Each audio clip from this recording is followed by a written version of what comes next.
Governments worldwide are finally admitting that they engineered the downfall of our societies. A recent US report confirms what so-called conspiracy theorists have said all along.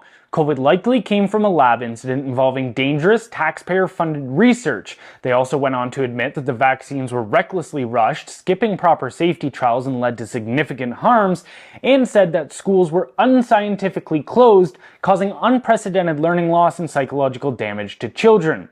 This confession by the US comes just weeks after the Canadian government released a report detailing how our top security biolabs sent deadly pathogens to China's military to be used in the dangerous gain-of-function research, which eventually led to the COVID-19 pandemic. Meanwhile, across the ocean, British leader Keir Starmer admitted that Western nations had been running an open borders experiment.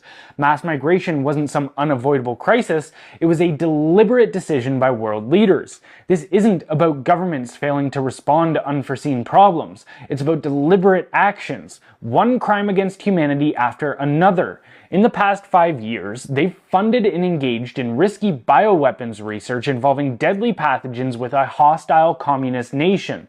They enacted global tyranny under the guise of public health, only for all-cause mortality to skyrocket after coercing the public into taking experimental pharmaceutical products.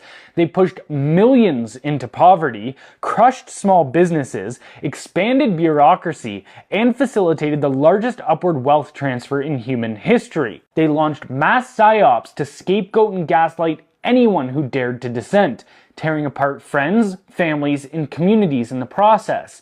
Framing these actions as mere incompetence or well-intentioned mistakes is an insult to the truth. Governments and transnational corporations amassed unimaginable amounts of wealth and power during a mass casualty event they caused. Anything less than international trials for these psychopaths is a mockery of justice.